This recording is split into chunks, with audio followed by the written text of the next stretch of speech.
Start. আচ্ছা, chapter 4 পর্যন্ত আমরা আগের ক্লাসে পড়েছি তার মানে, তাই তো? না স্যার, চ্যাপ্টার 5 ও কিছু পড়ছিলাম। ও হ্যাঁ, চ্যাপ্টার 5 তো মোস্ট ইম্পর্টেন্ট চ্যাপ্টার, তাই তো? আমরা বলেছি যে এখানে কিছু অল্টারনেটিভ স্ট্র্যাটেজি আপনাদেরকে পড়তে হবে। অল্টারনেটিভ স্ট্র্যাটেজির মধ্যে 11টা অল্টারনেটিভ স্ট্র্যাটেজি, তাই তো? পড়েছি 11টাই পড়া হয়েছিল নাকি না? না, এমবিও ছাড়া, নট ম্যানেজিং বাই অবজেক্টিভ, এই পর্যন্ত পড়া হয়েছিল আমার সম্ভবত, তাই না? ম্যানেজিং হ্যাঁ by sir. Extrapolation, managing by crisis, managing by subjectives, managing by hope. ঠিক আছে, তো আজকের পড়া যেখান থেকে শুরু, টেবিলও হয়েছিল, টেবিল 5.4 অল্টারনেটিভ স্ট্র্যাটেজিস গুলো হয়ে গেছিল।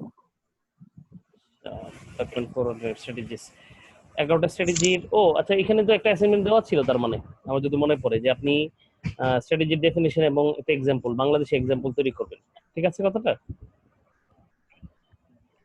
না স্যার, যদি স্যার একটু চ্যাপ্টার বেস অ্যাসাইনমেন্টটা দিয়ে দেওয়া হতো তাহলে স্যার আমাদের জন্য খুব সুবিধা হতো। আচ্ছা ঠিক আছে, অ্যাসাইনমেন্ট যা আছে এটা চ্যাপ্টার ওয়াইজ দেওয়া হবে আফটার দ্য ক্লাস। আজকের ক্লাসের পর আমি চ্যাপ্টার হিসেবে অ্যাসাইনমেন্ট এবং অ্যাসাইনমেন্টের ডিও দিয়ে দিব ইনশাআল্লাহ। হ্যাঁ, এখন আমাকে বলেন যে এই চ্যাপ্টারের কতটুকু আমরা পড়েছিলাম? আমরা কি এটা পড়েছিলাম যে স্ট্র্যাটেজিগুলোর নাম, 11টা স্ট্র্যাটেজি? হ্যাঁ, আমরা শুধু 136 পেজ পর্যন্ত পড়ছিলাম। এই 136 পেজের ব্যাখ্যা কি পড়েছিলাম? কারণ এই স্যার এটার আমরা হলো ব্যাকওয়ার্ড ইন্টিগ্রেশন এই পর্যন্ত পড়ছিলাম সম্ভবত। আপনি বলছিলেন ম্যানুফ্যাকচারার টু সাপ্লায়ার এটা হবে, আর হরিজন্টাল ইন্টিগ্রেশনে পড়ছিলাম যে manufacturer two manufacturer.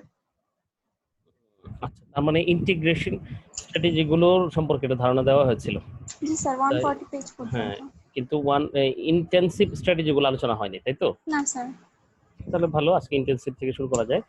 Intensive strategy আমাদের এখানে আছে 3টা, তাই তো? একটা হলো মার্কেট পেনিট্রেশন, মার্কেট ডেভেলপমেন্ট, আর একটা হলো প্রোডাক্ট ডেভেলপমেন্ট। এই 3টা মিলে আমাদের স্ট্র্যাটেজির নাম হলো ইন্টেন্সিভ স্ট্র্যাটেজি। আগের যে স্ট্র্যাটেজিটা ছিল ইন্টিগ্রেশন স্ট্র্যাটেজি, এটা হলো যোগ করা, অর্থাৎ আমি পারছি না ভাই, তুমিও পারছো না, তো দুজন মিলে পেরে যাই, এটাকে ইন্টিগ্রেশন স্ট্র্যাটেজি বলি। অর্থাৎ মিল করা, যোগ করা, জয়েন করানো, অথবা কারোর সাথে মিলে যাওয়া, মিলে গিয়ে জয়েন করে একসাথে কাজ করা। কারণ 10 মিলে করি কাজ, হারি জিতি না হিলাজ, তো 10 জন একসাথে হওয়াটাই হলো এখানে স্ট্র্যাটেজি ছিল। কিন্তু এটাই একমাত্র স্ট্র্যাটেজি না যে বিজনেস এইভাবে সার্ভাইভ করতে পারে। বিজনেসকে সার্ভাইভ করতে হলে তাকে আরো বেশ কিছু স্ট্র্যাটেজি সাইমালটেনিয়াসলি নিতে হয়। এর মধ্যে একটা হলো ইন্টেন্সিভ স্ট্র্যাটেজি। সাধারণত শর্ট, অর্থাৎ যাদের স্ট্রেংথ থাকে, ফাইন্যান্সিয়াল স্ট্রেংথ থাকে বা কম্পিটিটিভ অ্যাডভান্টেজ, তারা ভালো পজিশনে থাকে এবং ইন্ডাস্ট্রিও ভালো থাকে, অর্থাৎ অপরচুনিটি অপরচুনিটিও পাওয়া যায়, আমিও স্ট্রং আর মার্কেটেও অনেক অপরচুনিটি আছে, তখন সাধারণত ইন্টেন্সিভ স্ট্র্যাটেজিগুলো নেওয়া হয়ে থাকে। বোঝা গেছে কথাটা? না, এর আগে আপনারা কিছু ওই যে মেট্রিক্স করেছিলেন, ইন্টারনাল অডিট আর এক্সটার্নাল অডিট, মনে আছে? জি স্যার, পড়ছিলাম। ওখানে ইন্টারনাল অডিটের মধ্যে আমরা পড়েছিলাম স্ট্রেংথ এবং উইকনেস, আর এক্সটার্নালের মধ্যে ছিল অপরচুনিটি আর ট্রেড।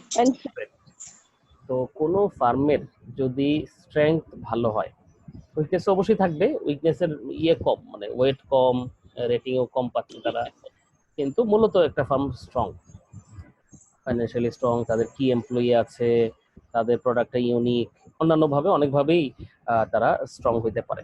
আবার মার্কেটটাও গ্রোয়িং, পপুলেশন গ্রোয়িং, চাহিদা বাড়তেছে, এইভাবে আমরা কি বলতে পারি এটাকে, অপরচুনিস্টিক মার্কেট বলতে পারি, মার্কেটে অপরচুনিটি আছে, অর্থাৎ এসও বলি আমরা এটাকে, এসও স্ট্র্যাটেজি,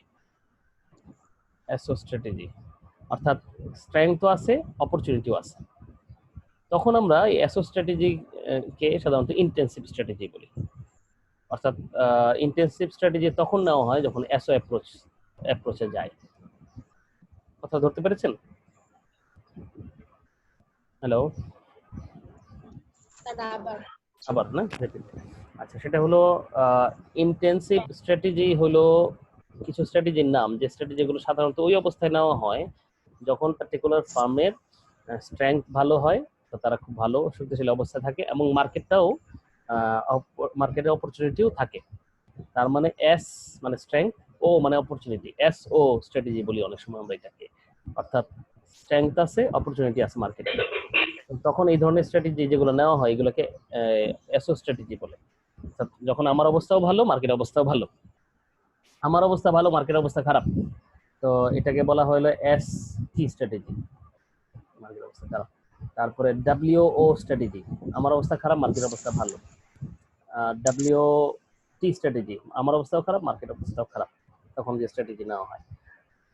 আমি ঠিক রিলেট করছি আপনারা যে ম্যাট্রিক্স গুলো আগে করেছিলেন আগের যে চ্যাপ্টারগুলোতে, ওই ম্যাট্রিক্স হিসেবে বলছি যে আপনাকে ইন্টারনাল অডিট করে আপনি দেখেছেন যে আপনার কোম্পানিটা কি স্ট্রেংথ বেশি না কি উইকনেস, কোনটার অবস্থা কি। একইভাবে এক্সটার্নাল অডিট করে আপনি বুঝেছেন এই ইন্ডাস্ট্রিটা গ্রোয়িং নাকি ইন্ডাস্ট্রিটা ফল করছে, তাই তো? ওই হিসেবে কিছু স্ট্র্যাটেজি নেওয়ার প্রস্তাব করা হয়ে থাকে। যদি বা কোন স্ট্র্যাটেজি কখন নিব এটা আমরা নেক্সট চ্যাপ্টার 6 এ ডিটেইল পড়বো, যে আমার এই অবস্থা, মার্কেটে এই অবস্থা, আমার স্ট্র্যাটেজি কি হবে। এখানে এই চ্যাপ্টারে কোন স্ট্র্যাটেজি চুজ করা, অর্থাৎ এটা আমাদের কাজ নয়, এখানে আইডেন্টিফাই করা কাজ। অর্থাৎ what are the alternative strategies, কি কি স্ট্র্যাটেজি আছে যেগুলো আমি চাইলে নিতে পারতাম। এই স্ট্র্যাটেজিগুলোর নাম আমরা শিখবো এখানে, স্ট্র্যাটেজিগুলো কিভাবে, স্ট্র্যাটেজি বলতে কোনটাকে কি বোঝায় এটা শিখবো। এখানে আমরা আর এর বেশি যাব না, পরের চ্যাপ্টারে ইনশাআল্লাহ আমরা ডিটেইল শিখবো যে which strategy for what situation, কোন সিচুয়েশনে কোন স্ট্র্যাটেজি নিতে হবে। আপাতত ইন্টেন্সিভ স্ট্র্যাটেজিগুলোর ক্ষেত্রে একটা ব্যাকগ্রাউন্ড বললাম। ইন্টেন্সিভ স্ট্র্যাটেজি সাধারণত মার্কেট যখন স্ট্রং থাকে এবং আপনি নিজেও যখন স্ট্রং থাকেন তখন এই ধরনের স্ট্র্যাটেজি নেওয়া হয়। এখানে 3টা স্ট্র্যাটেজি আছে ইন্টেন্সিভ স্ট্র্যাটেজির নামে: মার্কেট পেনিট্রেশন, মার্কেট ডেভেলপমেন্ট এবং প্রোডাক্ট ডেভেলপমেন্ট। কি বুঝলেন? স্যার 3 ধরনের ইন্টেন্সিভ স্ট্র্যাটেজি। ইন্টেন্সিভ স্ট্র্যাটেজি হলো তিনটা। কি কি? Sir Market market penetration, penetration, market development, product development. Market development. যদি মার্কেট ডেভেলপমেন্ট আর মার্কেট পেনিট্রেশন দুটো মার্কেটের সাথে, আর একটা হলো প্রোডাক্টের সাথে, অর্থাৎ প্রোডাক্ট ডেভেলপমেন্টের সাথে। আবার ডেভেলপমেন্টের কথা খেয়াল রাখলে দুই রকম আছে, মার্কেট ডেভেলপমেন্ট এবং প্রোডাক্ট ডেভেলপমেন্ট। কথাগুলো খেয়াল রাখতে হবে কারণ শব্দগুলোর একটা সার্থকতা আছে, পরবর্তীতে খেয়াল দেখলে বুঝবেন। মার্কেট ডেভেলপমেন্ট সম্পর্কে এই বক্সের মধ্যে, অর্থাৎ 136 পেজে বক্সের মধ্যে একটা লাইন লেখা আছে, একটু খেয়াল করে দেখেন তো কি লেখা আছে। মার্কেট পেনিট্রেশন পড়েন, বই আছে? স্যার বই তো আছে না স্যার বই নেই। বই নেই, অনেকে বই আছে। তো বই যাদের আছে দেখেন, এখানে লেখা আছে হলো seeking increased market share for present product or services in the present market through greater marketing efforts. Market penetration মানে হলো সিকিং ইনক্রিজড মার্কেট শেয়ার, অর্থাৎ আমি চাই যে মার্কেটের শেয়ার বাড়ুক, আমার মার্কেট শেয়ার বাড়ুক। মার্কেট শেয়ার বাড়ার অর্থ হলো আমার প্রোডাক্ট ছাড়াও আর যে প্রোডাক্ট আছে যারা প্রডিউস করেন, কনজিউমাররা তাদের প্রোডাক্ট না নিয়ে আমার প্রোডাক্টটা নেবে, তাই তো? 10 জন ভোক্তা আছে, আমরা 5 জন প্রডিউসার আছি, তার মানে প্রতিজনের জন্য সমান করে যদি হতো তাহলে তো 2-2 হওয়ার কথা ছিল, 5 দুগুণে 10, অর্থাৎ 10 জন ভোক্তা 5 জন থেকে নেয়, তো প্রত্যেক 2 জন ভোক্তা, প্রতি 2 জন ভোক্তা সাধারণত একটা প্রোডাক্ট ইউজ করে। তো আমি চাচ্ছি যে না, 10-এর মধ্যে আমি ইউজ করব, আমার 6 জন আমারটা নিবে, বাকি 4 জনের 4 জনে 4টা প্রোডাক্ট নিয়ে নেবে। আমি চাইবো আমার সর্বোচ্চ হোক। এটা যে কোনো প্রডিউসারের, যে কোনো মার্কেটারের এটা ইচ্ছা থাকে যে মার্কেটে আমার শেয়ারই সর্বোচ্চ হোক। বোঝা গেছে কথাটা? মার্কেট শেয়ার সম্পর্কে ধারণা আছে তো না? জি স্যার। মার্কেট শেয়ারটা হলো percentage of consumer using my product from the total consumer. Total consumer থেকে কতজন আমার প্রোডাক্টটা কনজিউম করছে, এটা হলো আমার মার্কেট শেয়ার। তো মার্কেট শেয়ার বাড়াতে চাই, এজন্য মার্কেট শেয়ার বাড়াতে চাওয়ার জন্য এক্সিস্টিং প্রোডাক্ট, নতুন কোনো প্রোডাক্ট তৈরি করবো না আমরা, এক্সিস্টিং প্রোডাক্ট প্রোডাক্টের মার্কেটিং এফোর্ট বাড়াবো, মার্কেটিং প্রমোশন বাড়াবো, মার্কেটিং কার্যক্রম বৃদ্ধি করব, যাতে করে প্রোডাক্টের ভোগ বেড়ে যায়। Through advertisement, through free selling, তো আরো যত ইয়ে হতে পারে, প্রমোশন বুঝি, মার্কেটিং প্রমোশন এফোর্টের মাধ্যমে এক্সিস্টিং প্রোডাক্ট ইউজ করেই মার্কেট শেয়ার বাড়ানোর চেষ্টাটাকে আমরা মার্কেট পেনিট্রেশন বলে থাকি। মার্কেট পেনিট্রেশন একটা টেকনিক বলেন তো দেখি, মার্কেটিং এফোর্টের কি হতে পারে? ফ্রি প্রোডাক্টের কথা বললাম না, অ্যাডভার্টাইজমেন্ট বললাম, এরকম আর কি কি আছে?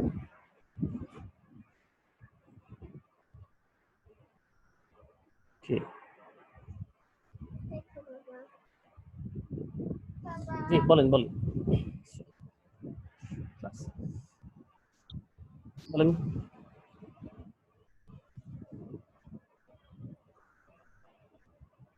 আপনারা কি আছেন আমার সাথে নাকি আপনাদের ডিস্টার্ব হচ্ছে? না স্যার, আছি। কিন্তু থাকলে আমি বুঝবো কিভাবে? আপনাদের তো, তাও তো আমি ভিডিওতে আছি, আপনারা তো ভিডিওতে নাই, আপনাদের ডেটা সেভ হচ্ছে তো, কিন্তু রিসার্চ এন্ড ডেভেলপমেন্ট, আর&ডি হতে পারে, হ্যাঁ। তারপরে ডিসকাউন্টে প্রোডাক্ট ছাড়ে, ক্লিয়ারিং সেল হয়, তাই না?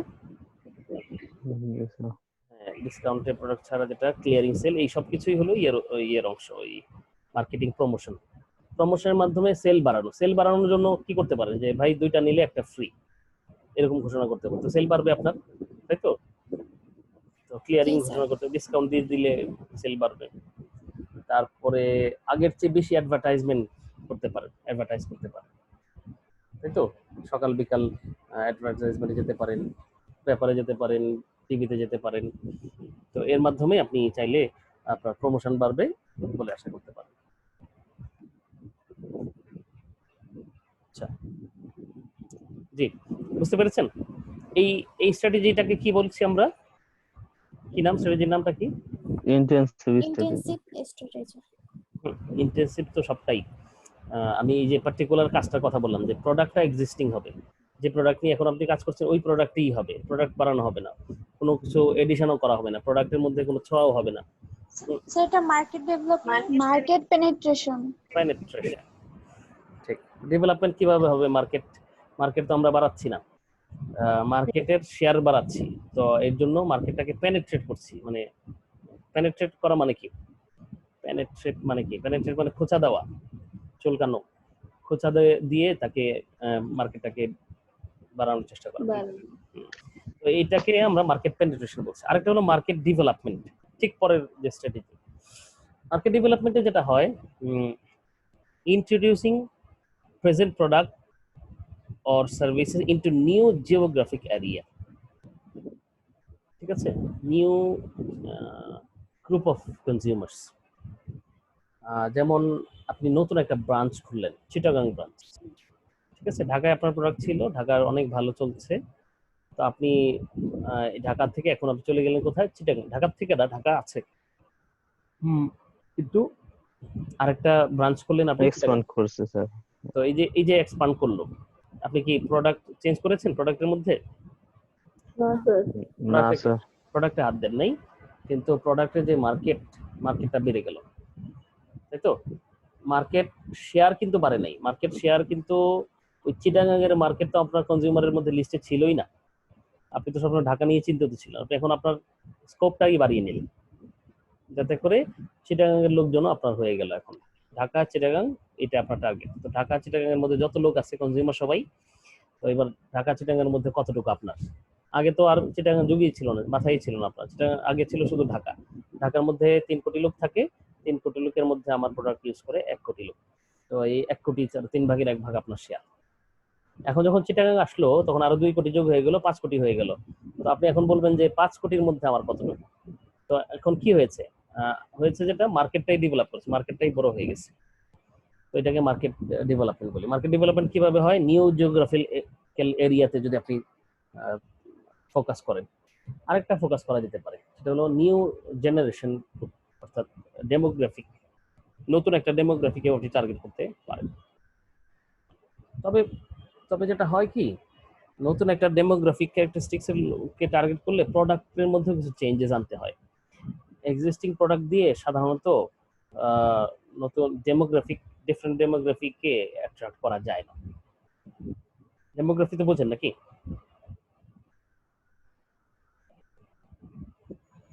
হুম,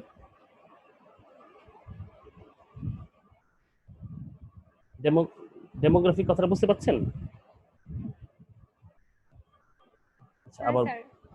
আবার বলি কথাটা, সেটা হলো এক্সিস্টিং প্রোডাক্টটা existing, no changes in the প্রোডাক্টের মধ্যে কোনো চেঞ্জ হবে না। তো আমরা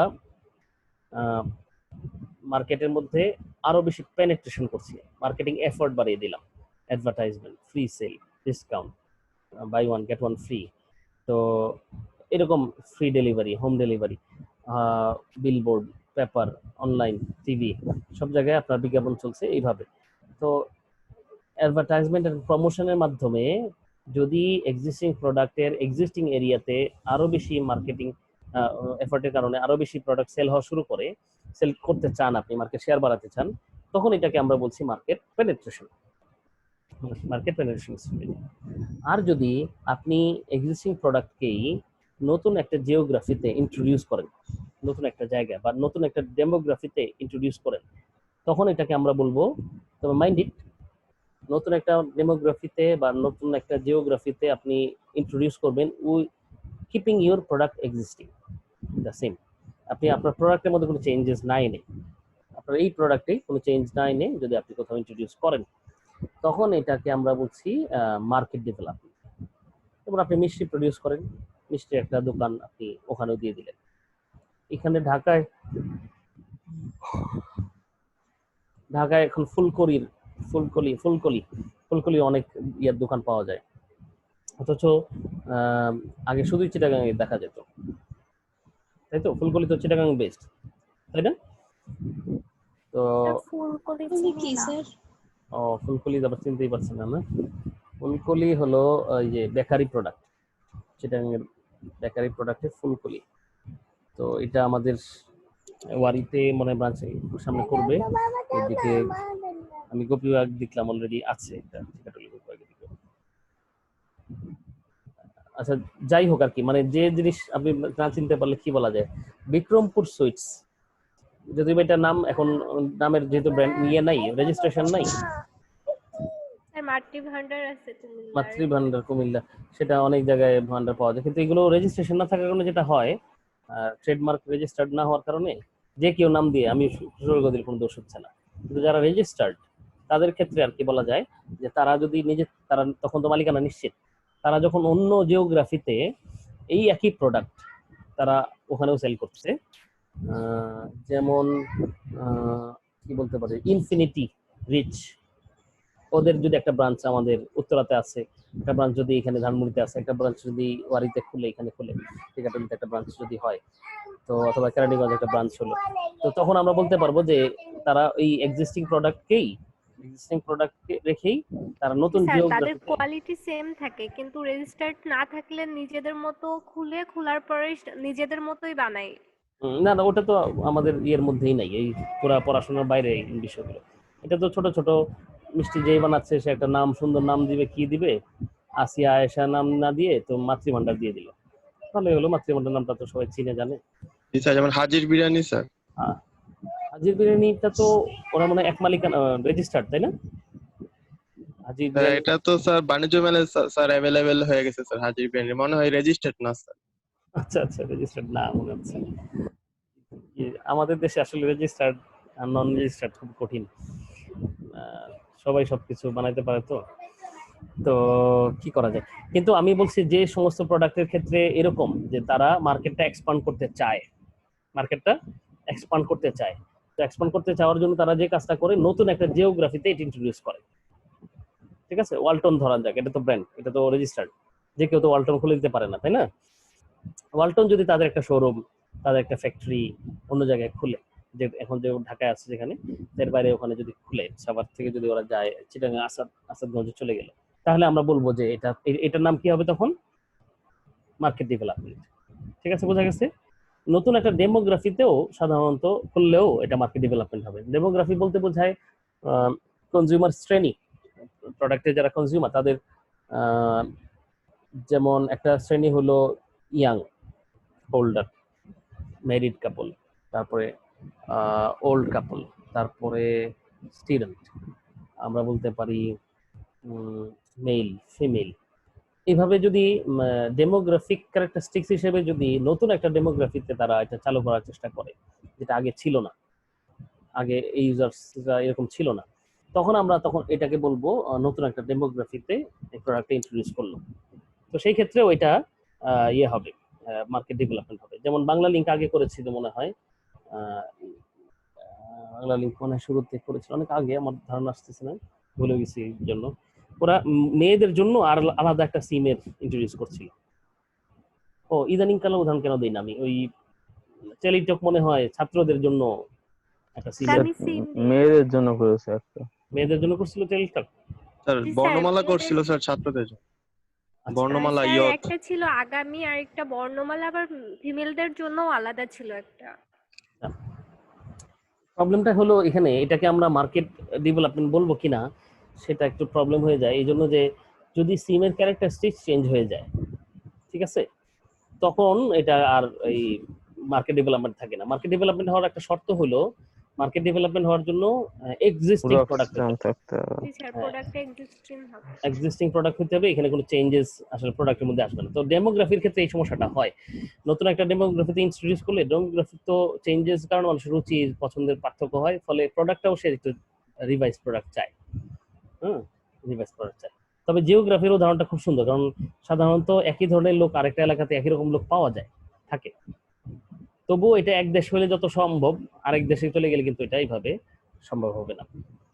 যেমন আপনি বললেন যে ঢাকার প্রোডাক্ট আপনি চিটাগাং একটা ব্রাঞ্চ করলেন, বা নারায়ণগঞ্জে ব্রাঞ্চ করলেন, কুমিল্লাতে ব্রাঞ্চ করলেন, ঠিক আছে, কিন্তু যদি আপনি বলেন যে আমি কলকাতায় খুলবো, তাহলে হয়তো ঠিক আছে, কিন্তু বোম্বেতে ব্রাঞ্চ খুলবেন তাহলে অনেকাংশে এটা ঠিক নেই। অনেক প্রোডাক্টের ক্ষেত্রে বলছি, আবার কিছু ইউনিক প্রোডাক্ট থাকে, যেমন স্যামসাং এর বলছি ফোনে কিছু চেঞ্জেস অবশ্যই আসে লোকাল, কিন্তু একটা জোন পর্যন্ত আমার মনে হয় সবটা ঠিক আছে, একই রকম, তাই না? একই রকম product, common product, unique characteristics এর হয়, যেটা সব জায়গায় চলবে। তারা নতুন জায়গায় ইন্ট্রোডিউস করলেই তো এটাকে আমরা বলবো প্রোডাক্ট ডেভেলপমেন্ট। আচ্ছা, আর সরি, এটাকে বলবো আমরা মার্কেট ডেভেলপমেন্ট। পেনিট্রেশন একটা হলো মার্কেট পেনিট্রেশন, একটা হলো মার্কেট ডেভেলপমেন্ট। এর বাইরে ইন্টেনসিভ স্ট্র্যাটেজি হলো প্রোডাক্ট ডেভেলপমেন্ট। নাম থেকে বোঝা যাচ্ছে প্রোডাক্ট যদি ডেভেলপ করি, অর্থাৎ যে প্রোডাক্টটা আমার এখন আছে এটা যদি কোনো না কোনো ভাবে রিভাইজ করি, ইমপ্রুভ করি। আসলে ডেভেলপমেন্ট মানে তো শুধু রিভাইজ করা না, ইমপ্রুভ করা, একটু উন্নত করা। এখানে কি লেখা আছে? Seeking increased sale by improving present product or services or developing new ones.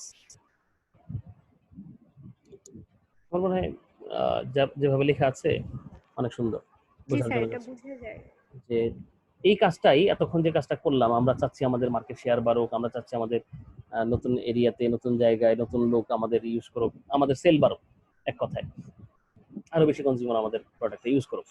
তো এই সেল বাড়ানোর ক্ষেত্রে যদি আমরা প্রোডাক্টের মধ্যে কোনো চেঞ্জেস আনি, অর্থাৎ ইমপ্রুভ করার চেষ্টা করি, প্রোডাক্টের মধ্যে কিছু ফিচার যোগ করে দিতে পারি, দিয়ে যদি আমাদের সেল বেড়ে যায়, তাহলে এটাকে আমরা বলছি প্রোডাক্ট ডেভেলপমেন্ট।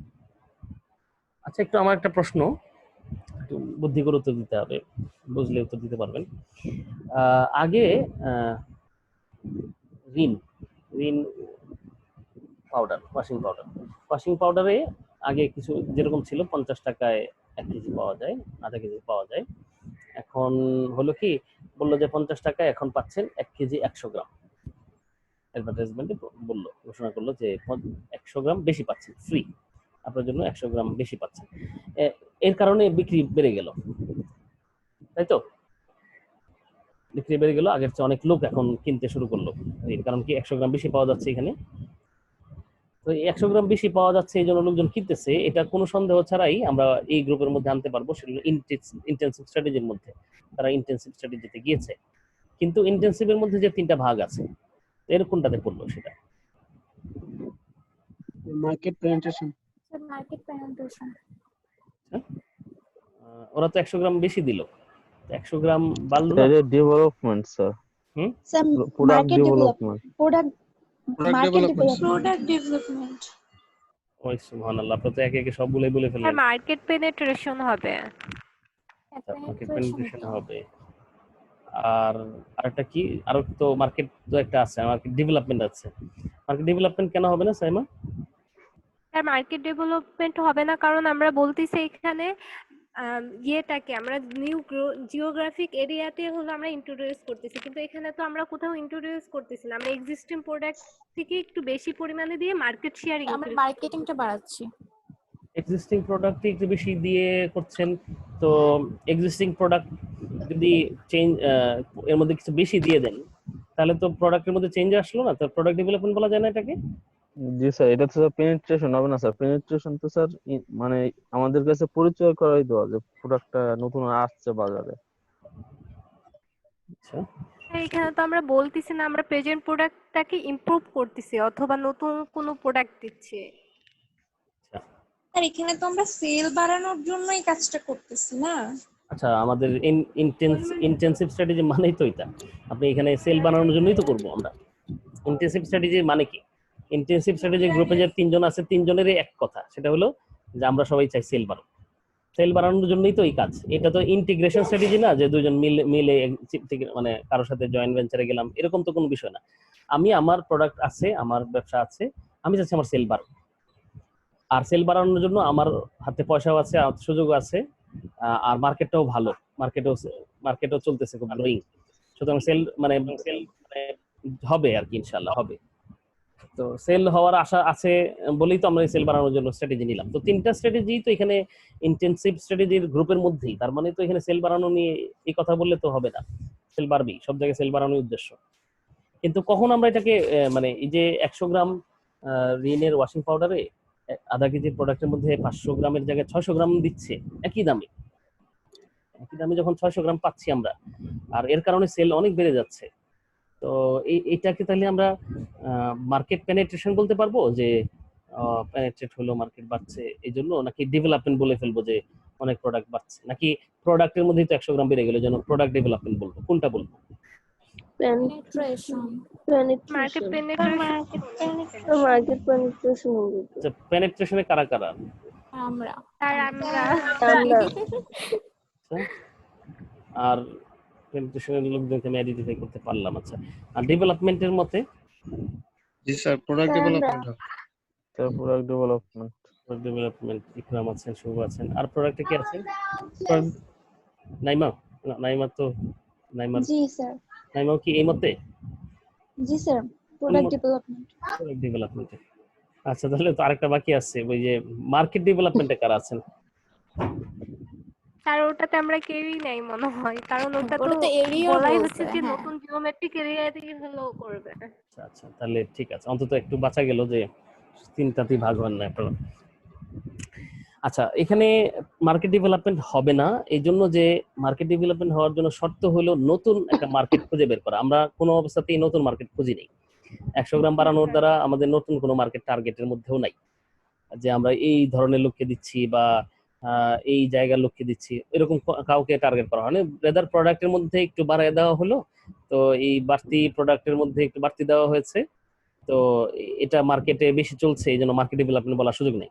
তো যদি বলা যায় তাহলে এই দুইটার মধ্যেই থাকবে, আইদার প্রোডাক্টটাকে ডেভেলপ করা হলো কিনা, নাকি মার্কেট পেনিট্রেশনে আসলো। তো সেল যেহেতু বাড়ানোর চেষ্টা করা হচ্ছে, সুতরাং এই পেনিট্রেশনও হতে পারে, প্রোডাক্ট ডেভেলপমেন্টও হতে পারে। তবে শর্ত হলো এখানে একটাই বিবেচনার বিষয়, যদি দেখি যে প্রোডাক্ট চেঞ্জ হয়ে গেছে তাহলে এটাকে আমরা বলতে হবে প্রোডাক্ট ডেভেলপমেন্ট। চেঞ্জ না বলে প্রোডাক্ট ইমপ্রুভ করেছে যদি বলি তাহলে এটা প্রোডাক্ট ডেভেলপমেন্ট বলতে হবে। আর যদি দেখি আমরা এই মতে মানে এই সিদ্ধান্তে উপনীত হতে পারি যে না, এই কাজটা করে তো প্রোডাক্টের মধ্যে কোনো চেঞ্জ আনা হয় নাই, প্রোডাক্ট তো যা ছিল তাই, বরঞ্চ একটা ডিসকাউন্ট অথবা একটা এক ধরনের সুযোগ বাড়িয়ে দেওয়া, ফ্রি দেওয়া, এইসব কথা আসতেছে। তো সেই ক্ষেত্রে এক্সিস্টিং প্রোডাক্ট কোনো ফ্লেভারও চেঞ্জ হয় নাই, কোনো স্বাদ গন্ধের কোনো পরিবর্তন নাই, ইমপ্রুভমেন্টের মধ্যে কোনো ধরনের কোয়ালিটি এখানে যোগ করা হয়নি, তাহলে তো এটা সিম্পলি একটা পেনিট্রেশন মাত্র। পেনিট্রেশন। জি স্যার। তো এখন আপনার কি মনে হয় যে 100 গ্রাম বাড়িয়ে দেওয়ার কারণে এটাকে আমরা প্রোডাক্ট ডেভেলপমেন্ট পর্যন্ত বলতে পারবো, না এক্সিস্টিং প্রোডাক্ট থেকে পেনিট্রেশনে থাকা উচিত হবে আমার? penetration penetration penetration হ্যাঁ, শুভ কি বলছেন? স্যার penetration হবে স্যার। হ্যাঁ, এটা পেনিট্রেশনই হবে। কারণ কি আমরা আসলে সিম্পলি কিছু ফ্রি দেওয়া ছাড়া আর কিছু দেই না। এটা ডিসকাউন্টও দিতে পারতাম। ডিসকাউন্ট দেওয়ার আরেকটা নাম হলো এটা। আপনি বলতে পারতেন যে ঠিক আছে 500 গ্রামের দাম এখন আর 500 গ্রামের দাম 50 টাকা না হয়ে এখন 44 টাকা বা 45 টাকা। এটা বলা যায় কথা। 600 গ্রামের দাম 50 টাকা বলা তো একই কথা। অ্যাকাউন্টিং লোক তো জি, বুঝার স্যার। কথা, তাই না? জি স্যার। আলটিমেটলি যে আমি কোথায় আছে একজনকে খুব বললাম যে আপনি করেন, আমাকে একটু কম রাখেন। সে বলল না, কম রাখা যাবে না, দরকার হলে 3টা বেশি নেন। তো 3টা বেশি নিয়ে এসে যা দেখলাম তাতে আসলে বেচারা কম রাখলে অনেক লাভবান হইতো, তাই না? তো যাই হোক, হয়তো এখানে আরো একটা বিষয় থাকে। আপনারা ইয়েতে ইন্ট্রোডাকশন টু ম্যানেজমেন্ট অ্যাকাউন্টিং এ পড়ছেন যে কস্ট প্রাইস, তো যে কস্ট খরচ যেটা হয়, খরচটা কিন্তু যে প্রাইসিং যেটা করা হয় ওইটা না। কস্ট কিন্তু ভেরিয়েবল কস্ট একটা ব্যাপার থাকে। ওইদিকে আমরা যাচ্ছি না আপাতত। কস্ট প্রাইস ভেরিয়েবল কস্টের ইস্যুটা হলো প্রোডাক্ট কিন্তু চেঞ্জ হয় নাই। আপনি 100 গ্রাম বেশি দেওয়ার কারণে প্রোডাক্ট কিন্তু ফ্লেভার চেঞ্জ করেন নাই, প্রোডাক্ট কিন্তু কোয়ালিটি বাড়ে প্রোডাক্ট চেঞ্জ বলতে স্যার কি নামটা চেঞ্জের কথা বলতেছেন নাকি? না, নাম প্রোডাক্টটাকে পরিবর্তন করা। বোঝা গেছে কথাটা? প্রোডাক্টের মধ্যে কোনো উন্নতি সাধন করা। হ্যালো, জি স্যার। প্রোডাক্টের মধ্যে কোনো উন্নতি সাধন না করে শুধু বর্তমান প্রোডাক্টটাই বেশি বেশি প্রডিউস করলে আর মার্কেটিং এর এফর্ট বেশি বেশি দিয়ে যদি আপনি মার্কেটে বাড়াইতে চান, তাহলে এটা শুধুই পেনিট্রেশন ছাড়া কিছুই না। প্রোডাক্ট উন্নতি বলতে কি এরকম বোঝাচ্ছে যে 500 গ্রাম দিয়ে আগে আমি 5 টাকা পর দিতে পারতাম, এখন 500 গ্রাম দিয়ে আমি 10 টাকা পর দিতে পারি। এটা কি স্যার উন্নতি হবে নাকি? আপনি সিম্পলি বোঝেন যারা প্রডিউসারের পক্ষ থেকে যখন কিছুই করা হয় না, প্রডিউসার বা ম্যানুফ্যাকচারার কিছুই করে না, বরং যা কিছু করে হলো মধ্যস্বত্বভোগীরা করে। এগুলো সব পেনিট্রেশন। আর মধ্যস্বত্বভোগীরা এই কাজগুলো করে, সেটা হলো তারা শুধু এটাকে বেশি প্রোডাকশন করে বেশি বাড়ানোর জন্য চেষ্টা করতে থাকে। তো এই সব ওখানে প্রোডাক্টের গুণগত কোয়ালিটিগত কোনো পার্থক্য কিন্তু হয় না আগের চেয়ে। হয় কি কোনো? সাধারণত এই ধরনের R&D প্রয়োজন হয়, বিশাল একটা ইনভেস্টমেন্ট প্রয়োজন হয়, রিসার্চ, ওইগুলো করতে চায় না বলেই তারা এই পেনিট্রেশনে যায়। যে যা আছে খুব ভালো, আমাদের প্রোডাক্ট খুব ভালো, আমাদের প্রোডাক্ট খুব ভালো, এটা 10 বার বলে বিক্রি করতে চায়, কিন্তু প্রোডাক্ট ভালো করার চেষ্টায় তারা আসলে যায় না। এটা হলো পেনিট্রেশন। যদি প্রোডাক্ট ভালো করে বিক্রয় বাড়াতে চায় তাহলে এটাকে মার্কেট ডেভেলপমেন্ট বলছে, সরি প্রোডাক্ট ডেভেলপমেন্ট বলছে। প্রোডাক্ট ডেভেলপ করলে এমনিতেই এক্সিস্টিং যে বর্তমান যে খরচটা আপনি করতেছেন পেনিট্রেশন জন্য অ্যাডভার্টাইজমেন্ট, ওই খরচেই প্রোডাক্ট চলবে।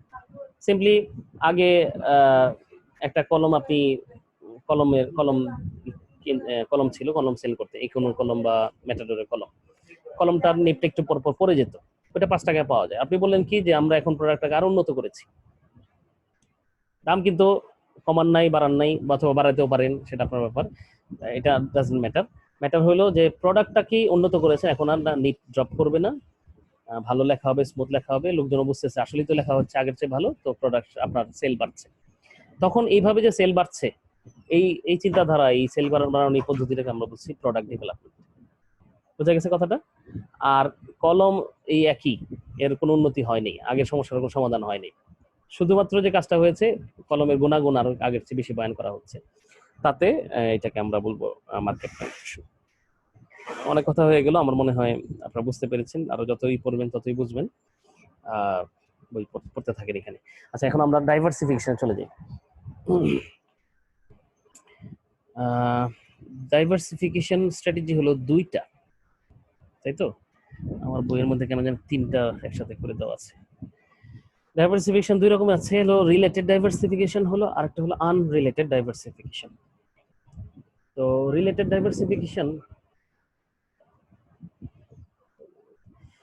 ডাইভার্সিফিকেশন হলো যে যখন আপনি যে ব্যবসা করেন এই একই ব্যবসার মতো আরেকটা জিনিস বাড়াই, তখন এটাকে আমরা বলছি রিলেটেড ডাইভার্সিফিকেশন। আর যখন আপনি যা করেন অন্য ধরনের ব্যবসা বিজনেস এক্সপানশনের জন্য, অন্য ধরনের প্রোডাক্ট এক্সপানশনের জন্য আপনি যোগ করেন, তখন আমরা বলছি আনরিলেটেড ডাইভার্সিফিকেশন। আমাদের দেশে আনরিলেটেড ডাইভার্সিফিকেশনের উদাহরণ ব্যাপক। যেমন আপনি নাম শুনলে বুঝবেন, বসুন্ধরা গ্রুপ, বসুন্ধরা যদি হয়, বসুন্ধরার টিস্যু পাওয়া যায়, টয়লেট টিস্যু পাওয়া যাবে, মোটরও পাওয়া যাবে। মোটর আর টিস্যু কিন্তু এক কথা না, তাই তো? জি স্যার। টিস্যু পেপার তো টিস্যু পেপারই, আর মোটর প্রোডাক্টও একদমই মোটর প্রোডাক্ট। কিন্তু এই বসুন্ধরা নামেই ধরো এটা নতুন একটা প্রোডাক্ট চালু করলো, কিন্তু বসুন্ধরা যখন কোয়ালিটি ভালো, তো বসুন্ধরার প্রতি আস্থা আছে, এই কারণে লোকজন মোটরের আস্থার কারণে টিস্যুর প্রতিও তার আগ্রহী হয়ে উঠবে। বসুন্ধরার যে কোনো নতুন প্রোডাক্ট চালু করলে তো এটার প্রতি একটা ব্র্যান্ড ভ্যালুর কারণে যে না ওরা কোয়ালিটি এনশিওর করে, তো দেখা যাবে লোকজন আগ্রহ নিয়ে কিনতেছে। তো ওনারা যে কোনো আনরিলেটেড, অর্থাৎ রিলেশন নাই, তার আগের প্রোডাক্টের সাথে কোনো সম্পর্ক নাই, এইভাবে যদি নতুন প্রোডাক্ট ডেভেলপ করে, যে প্রোডাক্টটার সাথে তার এক্সিস্টিং প্রোডাক্টের কোনো সম্পর্ক নাই, তো ডাইভার্সিফাই করলো। এই ডাইভার্সিফিকেশনটা যদি এরকম হয় আনরিলেটেড, অর্থাৎ সম্পর্কযুক্ত ছাড়া, তখন এটাকে আমরা বলছি আনরিলেটেড ডাইভার্সিফিকেশন। আবার আপনি দেখবেন আগে কলমের দোকানে, স্টেশনারি দোকানে গেছে, স্টেশনারি দোকানে তো কলম ঠিক আছে, স্টেশনারি দোকানে যদি বইও বিক্রয় করে, তো এটাকে আমরা বলছি রিলেটেড ডাইভার্সিফিকেশন। কারণ কি, এই ডাইভার্সিফিকেশন হলো যে একই আগে স্টেশনারি আইটেমের মধ্যেই আছে, তাই তো? দোকানটা স্টেশনারি আর এখনো যা আছে এটা স্টেশনারি আছে। কিন্তু স্টেশনারি দোকানে যদি আপনি গিয়ে দেখেন, আমি তো ওই দিন দেখলাম একটা স্টেশনারি দোকানে, ওখানে ফোন বিক্রয় করতেছে তারা, কারণ যারা কলম কাগজ কিনতে আসে তারা এখন কলম কাগজের মতো মোবাইলও কিনতে আসে।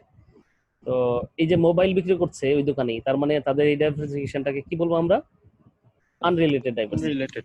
কারণ ঠিক আপনার এই প্রোডাক্টের সাথে তো এটা যায় না, কিন্তু লোকজন কাস্টমার আছে, তারা এটাও কিনে। তো ডাইভার্সিফিকেশনটা অলমোস্ট ওই এক্সপানশন এক ধরনের।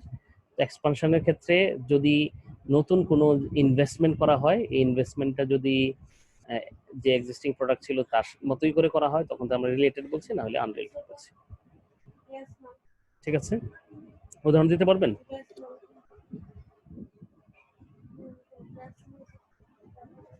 হুম, যেমন স্যার মোবাইলের সাথে সিম বিক্রি করে, এটা হচ্ছে রিলেটেড। সিম, হ্যাঁ সুন্দর। আর আর হচ্ছে স্যার ধরেন এই যে কম্পিউটার সামগ্রীর সাথে আপনার হচ্ছে বিভিন্ন ধরনের কলম বা খাতা কাগজ বিক্রি করে, এটা হচ্ছে আনরিলেটেড। তো প্রফেশনাল কোনো উদাহরণ দেওয়া যাবে? প্রফেশনাল বলতে আমাদের পর্যায় থেকে বেড়ে ওই বিজনেস কর্পোরেট, এরকম কেউ করেছে corporate related diversification? Sir ACI এসে রিলেটেড করেছে না? কারণ রিলেটেড খুঁজে পাওয়া যায় না সহজে, সমস্যা হলো এই জায়গায়। বাংলাদেশে তো আনরিলেটেড স্যার। আনরিলেটেড না, বাংলাদেশ মানেই তো আনরিলেটেড। এখানে বাংলাদেশে ঠিক রিলেটেড বিজনেস হিসেবে চিন্তা করে এগোয় না। এগোয় হলো যে যার টাকা আছে, পয়সা আছে, যে মার্কেটটা তার ক্যাপচার আছে, সে সব ধরনের। তবে হ্যাঁ, অনেকে করে না তাও না, তার তো দোষও নাই। সে আনরিলেটেড করলে যে রিলেটেড কিছু করতে পারবে না তা তো না, সে অনেক সময় রিলেটেডও করে। যেমন আমি যতদূর বুঝি যে প্রাণ আরএফএল, যে তো ওরা কিছু রিলেটেড ডাইভার্সিফিকেশন করেছে। যেমন কিনা ওরা ইয়ে করলো, কি উদাহরণটা কি দেওয়া যায়? আচ্ছা আপনি বলেন তো দেখি, আপনারা খুঁজে বের করেন, দেখি এখানে কি আছে। এখানে তো সব বিদেশি উদাহরণ। আইকিয়া,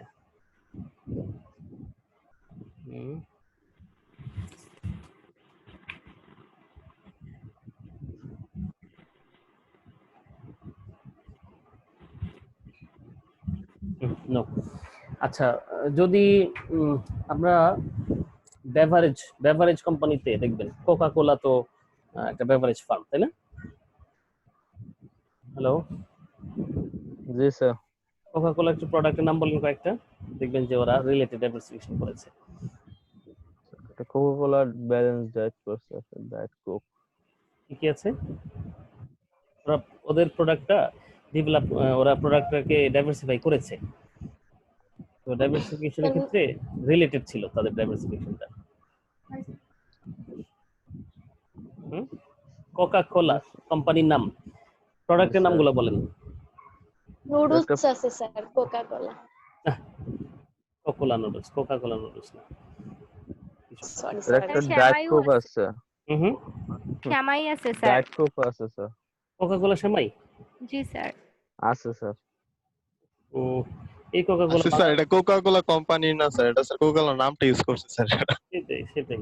আপনি কোথাকার, আমি তো বললাম এই বাংলাদেশের উদাহরণ খুঁজলে আপনি আনরিলেটেড পাবেন প্রায়, কোনো আনরিলেটেড পাবেন আর ওই রিলেটেড না স্যার। রিলেটেড ডাইভার্সিফিকেশন কম হয়, কিন্তু ইন্টারন্যাশনাল এক্সাম্পল নিলে আপনি অনেক রিলেটেড পাবেন। ইন্টারন্যাশনালি রিলেটেড ডাইভার্সিফিকেশন হলো মাচ পপুলার, কারণ রিলেটেডই তো হওয়ার কথা। আমি যে কাজে এক্সপার্ট, আমি যে জিনিসটা পারি, তো লোকজন আমার উপরে এই কাজের হিসেবে আস্থা রাখবে। আমি সব কাজের কাজই এই ব্যাপারে কি মনে করা যায়, মানে আপনি বাংলায়ও ভালো, ইংলিশেও ভালো, সবকিছু কিছুতে ভালো, এটা তো হতে পারে না। আপনি যে জিনিসটা ভালো, তো ওই দিকের জিনিসে আপনি আরেকটু ভালো কিছু করবেন। জি এটা স্যার, ডেইরি মিল্কের অনেকগুলা ইয়ে আছে, ডেইরি মিল্ক, সিল্ক, তারপরে হ্যাঁ হ্যাঁ, এই তো ভালো কথা বলছেন, তো সুন্দর। ডেইরি মিল্ক করেছে, ডেইরি মিল্ক তো যথারীতি একটা ইন্টারন্যাশনাল ব্র্যান্ড, তাই না? জি স্যার। ডেইরি মিল্ক না, কোম্পানির নাম হলো নেসলে, তাই না? নাকি জি নেসলে? Sir, Nestle. নেসলে। না স্যার, এটা ডেইরি মিল্ক স্যার। ডেইরি মিল্কেরই? জি sir, Nestle sir KitKat. Nestle KitKat. আচ্ছা, কোকা কোলা প্রসঙ্গে জিজ্ঞেস করতে যাচ্ছিলাম, তো আপনাদের পরিচিত হওয়ার কথা, আমি ভাবলাম যে আপনারা জলদি স্যার বলতে। কোকা কোলা স্যার একটা নরমাল কোক আছে, আর একটা স্যার ডায়েট কোক পাওয়া যায়, আর একটা আর কিছু পাওয়া যায় না?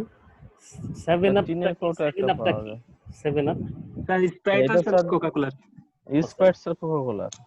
Sir Sprite Coca Coca-Cola। কোলার অনেক প্রোডাক্ট আছে, যেমন ফান্ডা, তারপর হচ্ছে গিয়ে হ্যাঁ। মাজেরা, তারপর হচ্ছে আরো অনেক প্রোডাক্ট আছে, প্রায় তাদের Great 200-র Coke। উপর।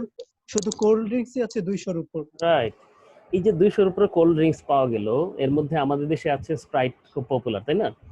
জি স্যার। স্প্রাইট খুব পপুলার, কিন্তু এটা কোকা কোলারই একটা অংশ। লোকজন তো স্প্রাইট নামে এত ভালো চেনে যে এটার যে মালিক, যে মানে যে কোম্পানির নাম, ওইটা হয়তো মনে করতে পারে না। তো স্প্রাইট, কোকা কোলা এগুলো আমাদের দেশে জনপ্রিয়, এরকম 200 প্লাস তাদের ব্র্যান্ড আছে। তো এই সব, এই যে ব্র্যান্ডিং সব, যে এগুলো সবকিছু দেখবেন বেভারেজের মধ্যে আছে, তাই তো? বেভারেজ ইন্ডাস্ট্রির মধ্যে আছে। তো আমরা যখন একটা ইন্ডাস্ট্রি, বেভারেজ ইন্ডাস্ট্রি বেভারেজের মধ্যেই থাকবে, তখন আমরা এটাকে কি বলবো? এটাকে বলবো রিলেটেড ডাইভার্সিটি। রিলেটেড। আর যখন বেভারেজ ওয়ালা বেভারেজ ছেড়ে ওই যে বাংলাদেশ কোকা কোলা নুডলস, তাহলে হয়ে যাবে কোকা কোলা যদি কালকের থেকে ওই নাইকের মতো স্পোর্টস সামগ্রী তৈরি করা শুরু করে দেয়। জি তো স্যার, যেমন স্কয়ারেরও অনেক আছে, ওষুধ ছাড়াও অনেক জিনিস আছে। এটা তো যেমন আনরিলেটেড। বেস্ট উদাহরণ হচ্ছে স্যার আরএফএল, ওর এত এত ধরনের প্লাস্টিক ইয়ে আছে, গ্যাস স্টোভ আছে, পাইপ আছে। মানে আর এফএল আবার প্রাণের সাথে স্যার অ্যাড হইছে স্যার।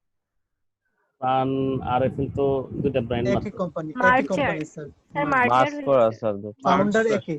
ফাউন্ডার তো একই, মানে মূল অরিজিন তো একটাই, যেমন জি স্যার। এর মধ্যে কোনো পার্থক্য নেই, ব্র্যান্ড হলো দুইটা।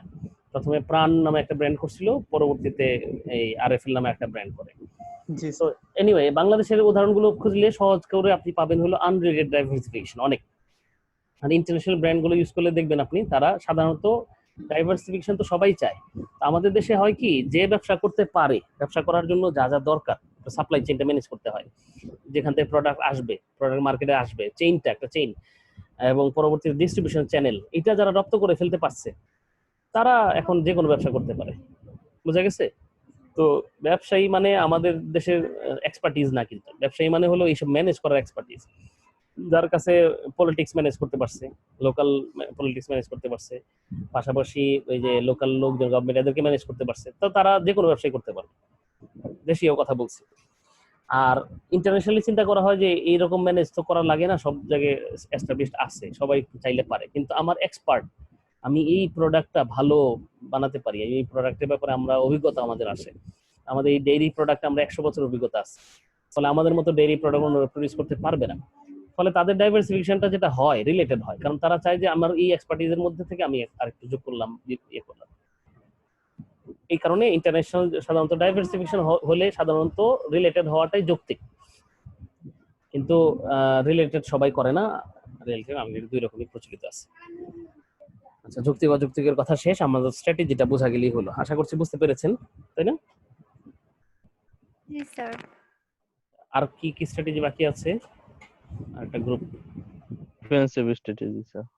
হুম, স্যার একটা বাকি আছে স্যার, ডিফেন্সিভ স্ট্র্যাটেজি। ডিফেন্সিভ একটা গ্রুপ বাকি আছে, ডিফেন্সিভ।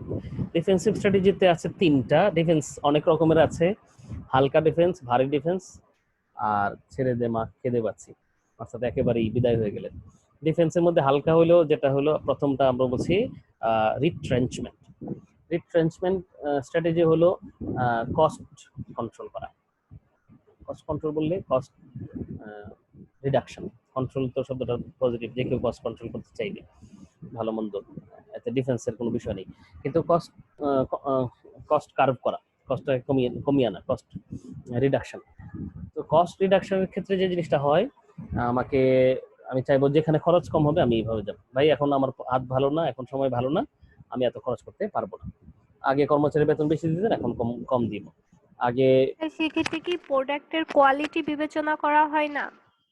কোয়ালিটিটাকে আমরা ধরে নিব, কোয়ালিটিকে এইরকম রেখেই ইভেন কোয়ালিটিও ডাউন করতে পারে।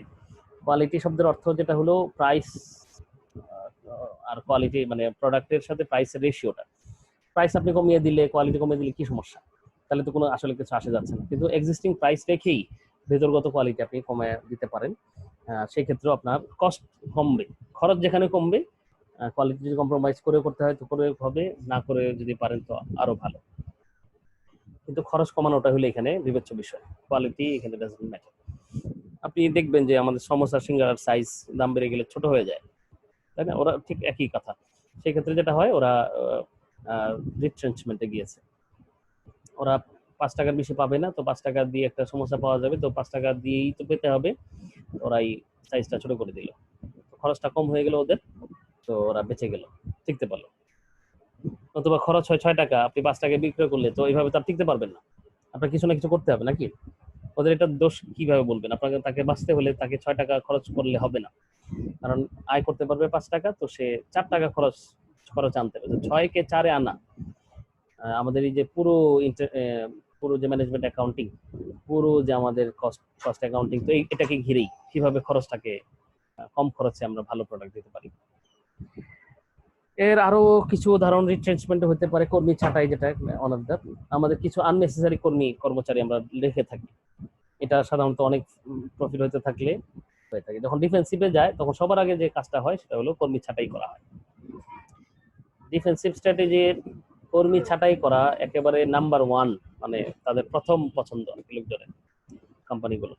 কারণ একই কর্মী দিয়ে আপনি বেশি কাজ করায় নিলে তো হয়ে গেল, তাই না? কোয়ালিটির কথা আবারও আসবে, কোয়ালিটি তাদেরকে ডাউন করে কিনা। হ্যাঁ, কোয়ালিটি ডাউন করে, কিন্তু কোয়ালিটি ডাউন করলে আর না করলে তাতে কি আসে যায়? আসল কথা হলো আমরা আসছি তো ডিফেন্সিভ, আমরা খরচ কমাতে চাই।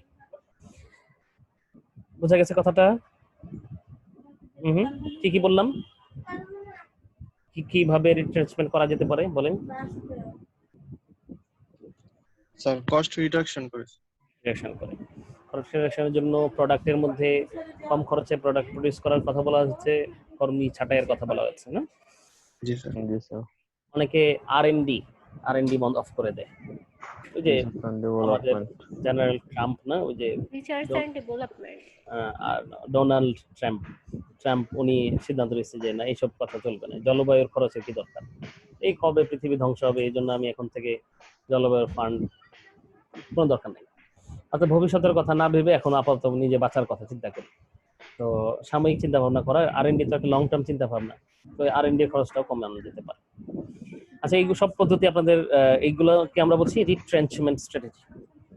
আরেকটা স্ট্র্যাটেজি হলো ডাইভার্স টিচার স্ট্র্যাটেজি। এটা হলো ডাইভার্স টিচার স্ট্র্যাটেজি হলো ডিভিশন সেল করে দেওয়া, কোন একটা ইউনিট সেল করে দেওয়া। ঠিক এটাকে আপনি যে মার্কেট ডেভেলপমেন্ট বলেছিলেন না আগে, একটা কোন একটা স্ট্র্যাটেজি পড়লাম না, কিসের মধ্যে ছিল জানেন? ইন্টেনসিভ। হ্যাঁ, ইন্টেনসিভে ছিল মার্কেট ডেভেলপমেন্ট। ঠিক মার্কেট ডেভেলপমেন্টের অপোজিট বলতে পারি। মার্কেট ডেভেলপমেন্টে কি হয়? নতুন জিওমেট্রিক জায়গায় হলো প্রোডাক্ট ইন্ট্রোডিউস করানো হয়। ঠিক এখন যদি এরিয়া অ্যাড করি, অ্যাড করা যায়, ডেমোগ্রাফি অ্যাড করা যায়, কিন্তু এখন কাজটা হলো ঠিক উল্টো। ডাইভার্স টিচার মানে হলো একটা ব্রাঞ্চ সেল করে দেয়, যে ওইখানে আমরা করতে চাই না, কারণ ওখানে নতুন করে অপারেশন করা আমাদের খরচ সাপেক্ষ। একটা ডিভিশন বাদ দিয়ে দিলেন, একটা ধরনের প্রোডাক্ট বাদ দিয়ে দিলেন, যে আমাদের ওই যে ডাইভার্সিফিকেশনের মাধ্যমে আমরা ইয়ে করেছিলাম, নতুন একটা প্রোডাক্ট করেছিলাম, একটা ওই ধরনের প্রোডাক্ট এখন আর আমরা বেচবো না। ঠিক আছে? প্রায় দেখবেন যে এই প্রোডাক্ট আর পাওয়া যায় না, বলে লোকজন যে না ভাই এই কালারটা পাওয়া যায় না, এখন আসে না। আগে সাদা কালো সবুজ পাওয়া যেত, এখন শুধু কালো সবুজ পাওয়া যাচ্ছে, সাদাটা আসে না। সাদাটা আসে না, সাদাটা প্রডিউস করে না, সাদার প্রোডাকশনের জন্য খরচ বেশি হয়, অথবা সব মিলে ওরা সিদ্ধান্ত নিয়েছে ডাইভার্স টিচার। ডাইভার্স টিচারের সিদ্ধান্ত যেহেতু নেওয়া হয়েছে, দিদেন এটা খুব কমন বিষয় যে আর সেটা হচ্ছে না। আর লিকুইডেশন কি বলার দরকার আছে? পুরো কোম্পানিটাই সেল করে দেওয়া। কোম্পানিকে সেল করে দেওয়া, মানে এটা হলো মরে বেঁচে যাওয়া আর কি। তো এটাও কি একটা স্ট্র্যাটেজি হতে পারে কিনা? অনেকে বলে যে লিকুইডেশন আবার কি স্ট্র্যাটেজি? লিকুইডেশন তো লিকুইডেশনই, মরে গেলাম মরে গেলাম, কিন্তু এটা একটা স্ট্র্যাটেজি, কারণ কি ভালোভাবে মরতে পারা। দেউলিয়া হতে থেকে রক্ষা পাওয়ার। না না, দেউলিয়া হতে রক্ষা পাওয়া না, দেউলিয়া হয়ে যাওয়ারই তো লিকুইডেশন। দেউলিয়া হতে রক্ষা পাওয়া মানে কি আবার? বিক্রি করে দিলে তো স্যার কিছু টাকা পাবেন স্যার। ও আচ্ছা আচ্ছা, ও আপনি যেটা বলতে চাচ্ছেন যে অটোমেটিক আত্মহত্যা করে যেটা হচ্ছে তাতে কিছুই থাকলো না। অন্তত লিকুইডেশনের জন্য প্রসিডিউর আছে কোম্পানির ক্ষেত্রে। তো লিকুইডেশনের জন্য 4টা অপশন আছে: self liquidation, liquidation under supervision of court, এরকম 4টা পদ্ধতি আছে লিকুইডেশন করা, লিকুইডেট করা। লিকুইডেট চাইলে আপনি কালকে সবাই পালায় গেলাম বিদেশ থেকে, এই কোম্পানিতে আর গেলাম না, অফিসার ঢুকলাম না, তো অফিসার ঢুকলেন না, অফিসের বিদ্যুৎ বিল, গ্যাস বিল, তারপর কর্মচারীদের বেতন তো জমতেছে, প্রোডাক্ট হচ্ছে না, প্রোডাকশন বন্ধ আছে, কিন্তু এই খরচ তো বাড়তেছে, তাই না? শেষ পর্যন্ত এগুলো আপনাকে দিতেই হবে, মামলা হবে আপনার নামে। আপনি তো ভুলে গেছেন, আপনি আর জান না, আপনি আর এই ব্যবসা করবেন না, কালকে সকালে মন উঠে গেছে আপনার যে ঘুম থেকে উঠছে আর এই ব্যবসা করবো না, এটা কোনো কথা না।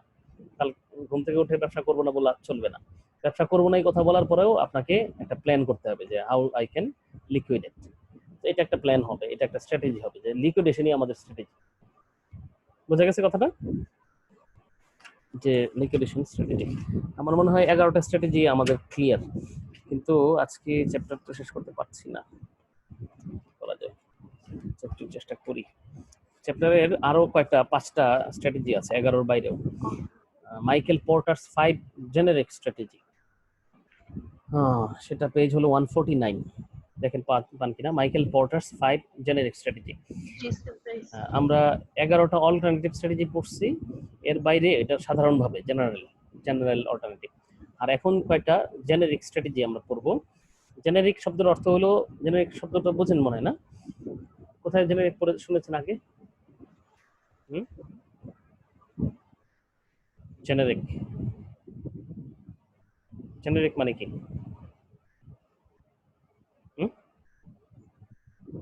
শুনেছেন না আজকে প্রথম শুনলেন?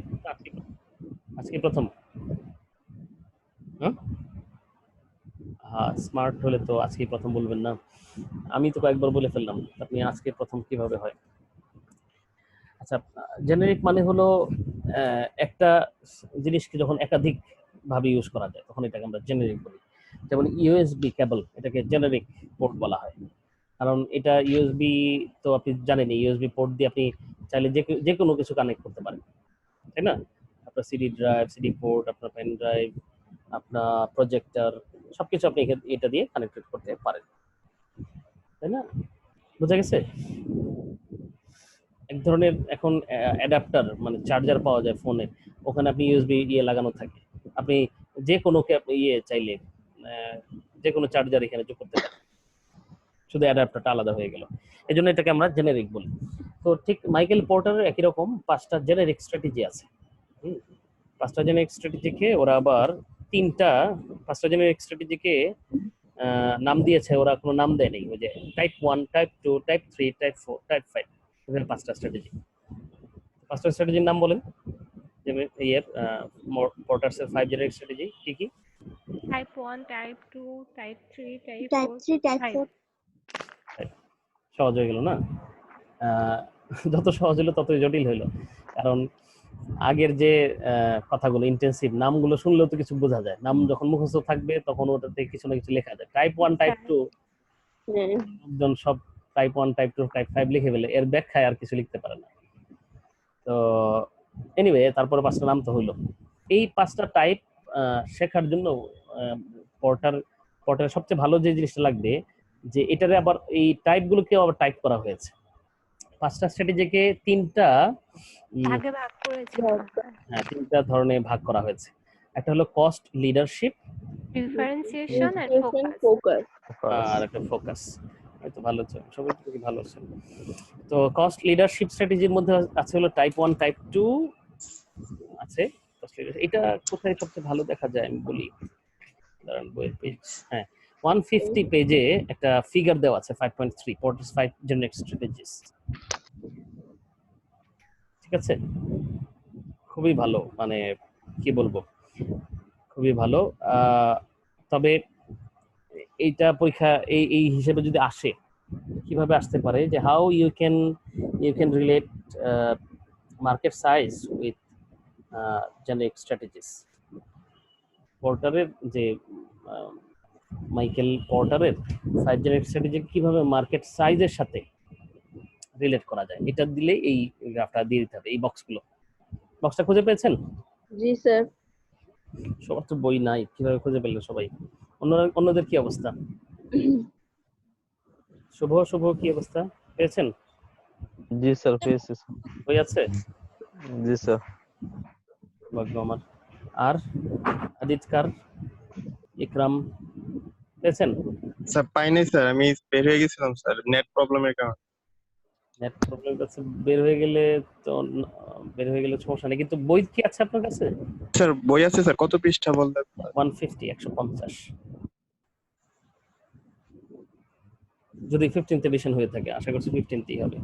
আর কোশ্চেনটা কি আরেকবার বলবেন, যে how you can relate Markel Porter's 5 Generic Strategy with size of the market। Okay sir.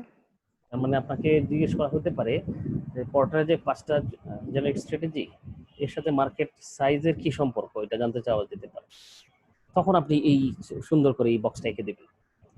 তো বক্সটা আঁকাও তো কঠিন হবে না, আপনি যেখানে দেখতেই পাচ্ছেন টাইপ 1 টাইপ 2 টাইপ 1 টাইপ 2 শুধু লেখা।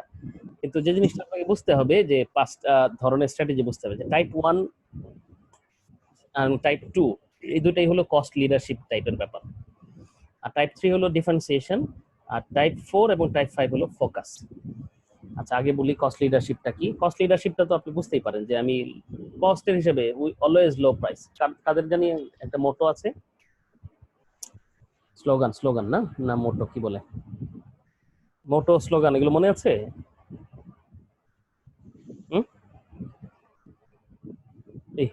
এরা কি কেউ মার্কেটিং কোনো কোর্সই পড়েন নাই নাকি? সরাসরি স্ট্র্যাটেজিক ম্যানেজমেন্ট করতে চলে এসেছেন নাকি? মার্কেটিং কোর্স পড়েছিলেন? জি স্যার। জি স্যার, লাভ কি? তো পরে মোটো কাকে বলে, স্লোগান কাকে বলে? আচ্ছা বুঝতে পারলাম। মোটো তো মোটোই, আমরা শপথ বলে না যে, আর স্লোগান হলো একটা বাক্য। মোটো হলো 2টা 3টা শব্দ। সাধারণত ইংলিশে সেন্টেন্স যদি বলা হয় তাহলে এটা স্লোগান বলে, আর ফ্রেজ যদি বলা হয় তাহলে এটাকে আমরা মোটো বলি। অর্থাৎ কোম্পানির দেখবেন ম্যাগনা ব্যাংক ছিল একটা আগে, এখন আছে কিনা জানি না, টুগেদার উই সেল এই একটা শব্দ ওরা লিখে দেয় সাথে, দেখছেন? কিছু তো দেখেন নাই না? এরকম কিছু আচ্ছা, একটা কোম্পানির নাম, ওই নামটার সাথে নিচে কিছু একটা লিখে দিয়ে দেয় সাথে ছোট করে, দেখেছেন এরকম কখনো? জি স্যার দেখেছি। যেমন গ্রামীণ পুনরা দিত আগে, সেটা হলো স্টে কানেক্টেড, না স্টে হোম এখন দিচ্ছে না, এখন দিচ্ছে স্টে হোম, কিন্তু আগে দিত যে বি কানেক্টেড বা সামথিং এরকম।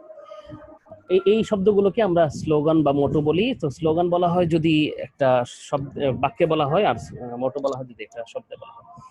এনিওয়ে, এই যদি এরকম কথা হয়ে থাকে যেমন কিনা অলওয়েজ লো প্রাইস, এটা ওয়ালমার্টের স্লোগান, সেটা হলো আমরা সবকিছুই সবসময় সবচেয়ে কম দামে দিয়ে থাকি।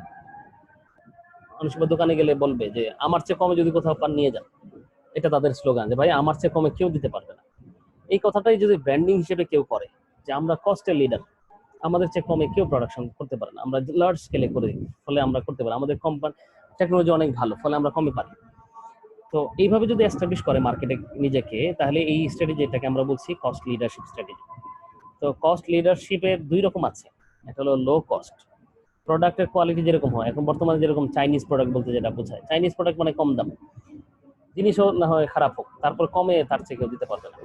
বা চাইনিজ প্রোডাক্টের যে জিঞ্জিরা একটা প্রোডাক্ট আছে, জিঞ্জিরা প্রোডাক্ট সবচেয়ে কম দাম। কিছু কনজিউমার থাকে যারা বলে যে ভাই আমি এত কিছু বুঝি না, আমার সবচেয়ে কম দামে যেটা আছে এটাই দেন। তো তারা হলে টাইপ 1 এর কাস্টমার, ওই স্ট্র্যাটেজি হলো তাদের জন্য। যে সমস্ত কনজিউমার চায় যে সবচেয়ে কম দামের জিনিসটা আমাকে দেন, কি কোয়ালিটি আমার দেখা দরকার, আমার কাজ কোনোভাবে চলে সাধারণত অন্য কারোর জন্য হলে, যেমন কনস্ট্রাকশন ফার্ম, যারা কোনো একটা কোম্পানি বিল্ডিং বানাচ্ছে, তাই তো, আর কোনো একজন ব্যক্তি সে তার নিজের বিল্ডিং বানাচ্ছে, তো বলেন তো দেখি কনস্ট্রাকশন ফার্ম কি চাইবে? ফার্ম চাইবে যে টাইপ 1 টাইপ 1 চাই, টাইপ 1 যাই। আর ব্যক্তি মালিকানা যে করতেছে টাইপ 2 তে যাবে। দুজনই কস্ট লিডারশিপ, কস্ট কমে চাইবে। কম যে ব্যক্তি মালিকানা করতেছে সে অঢেল টাকা নিয়ে বসে না যে বাড়ি করব টাকা যা লাগে দিব, ভাই টাকা না লাগলেও নিয়ে যাবে, এরকম তো কেউ বলবে না। কিন্তু এটা বলবে যে সে যে না, সবচেয়ে কম দামেরটা আমি চাই না, আমি চাই বেস্ট ভ্যালু। ঠিক আছে, ভালো হইলে আমি এটার জন্য দাম বেশি দিতে রাজি আছি, ঠিক আছে, তবে ভালো প্রোডাক্টের মধ্যে আমি সবচেয়ে কমেরটা নিই। এটাকে কস্ট লিডারশিপ বলে, টাইপ 2। তো টাইপ 1 টাইপ 2 ক্লিয়ার না?